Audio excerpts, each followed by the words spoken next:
kiasi kwamba wakawa wako mbele kuliko wale ambao wanazuia. Kwa hiyo kwa uchunguzi tuliofanya, ushahidi umebaini kwamba taarifa zilikuwepo kwenye mtandao, lakini pia na watu wachache ardhini walikuwepo. Na ushahidi tumeupata wapi? Hiyo mitandao ilipo, lakini pia tumekwenda kukutana na wadau mbalimbali. Miongoni mwa wadau ambao tumekutana nao ni pamoja na watuhumiwa ambao wako magerezani. Tulitembelea magereza yote ambayo yana watuhumiwa na tukapata fursa ya kuongea nao. Lakini pia tulikutana na waathirika ambao walikuja pia na ushahidi wa picha. Baadhi ya majengo kama mnavyofahamu sasa hivi yana CCTV cameras, kwa hiyo yanaonyesha, na baadhi ya watuhumiwa pia ambao walionekana kwenye CCTV cameras wakifanya uhalifu, na wenyewe tumeongea nao na wamekiri. Baadhi yao wanasema walifuata mkumbo. Lakini sasa lije swali kwamba kama taarifa hizi zilikuwepo, hasa inakuwaje hamkuweza kubaini, hamkuweza kuzuia, mkaishia tu kwenye kudhibiti? Tuliloona sisi ni kwamba walizidiwa na speed. Unaweza kutizama nyuma huko, kuna matukio ambayo yamewahi kutokea. Kwa mfano, tukio la 9/11 kule Marekani, taarifa zilikuwepo, lakini kutokana na speed walishindwa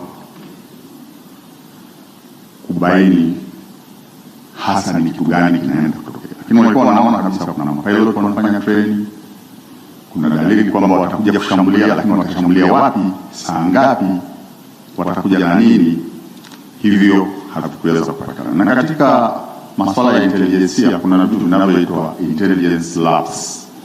Ni mapengo ambayo unapopata taarifa hupati taarifa yote kwa ujumla. Ni kama hadithi, unasimulia hadithi alafu na vipande humu ndani vinakuwa havipatikana.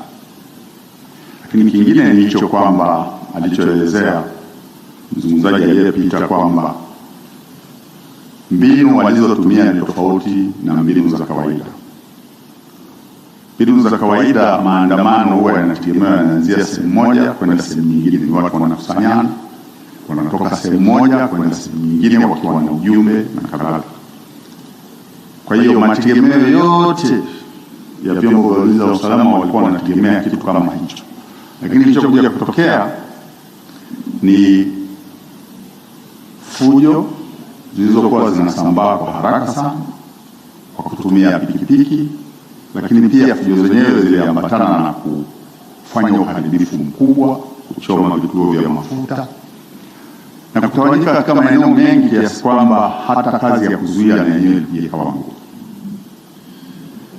Sasa nije kwenye kuzuia. Kuna swali moja ambalo limezungumzwa sana kwenye vyombo vya habari kwamba inakuwaje jeshi la wananchi lilikuwemo mle na nchi haijatangaza hali ya hatari? Sasa swali hilo linajibiwa na sheria ya ulinzi wa taifa ambayo ni sheria namba 24 ya mwaka 66.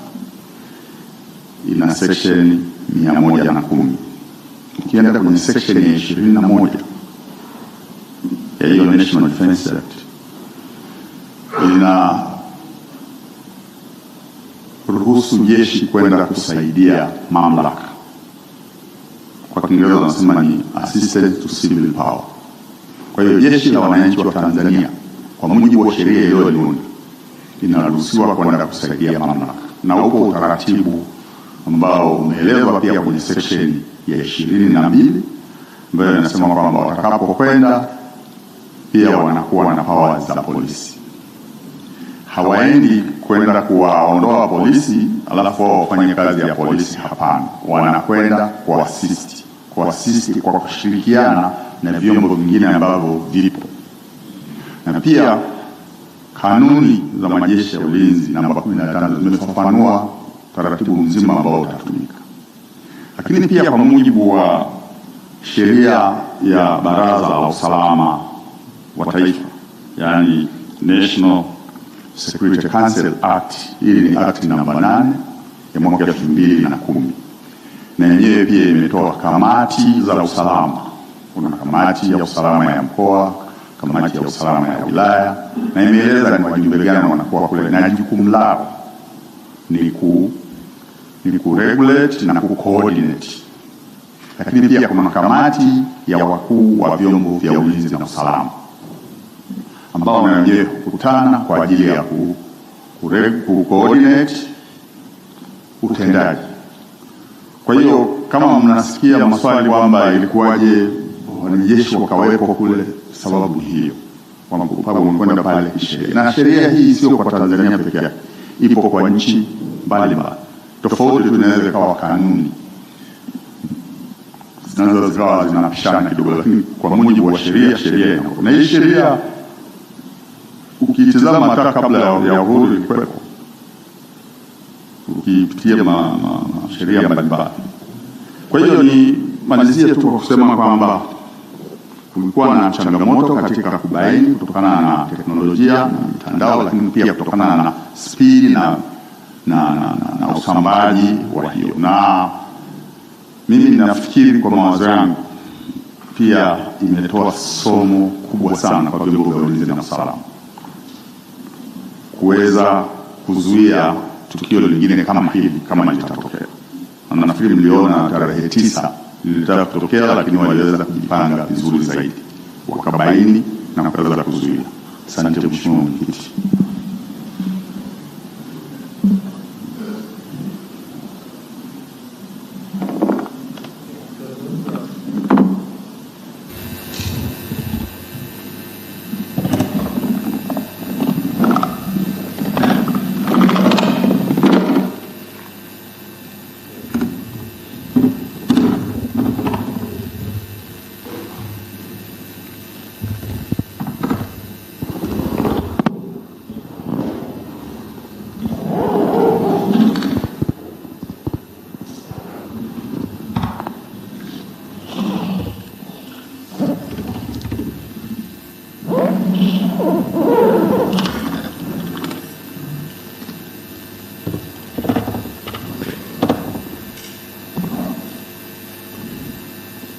Kwa kumalizia hatua hii, nizungumzie tu kwa uchache swala la uwajibikaji.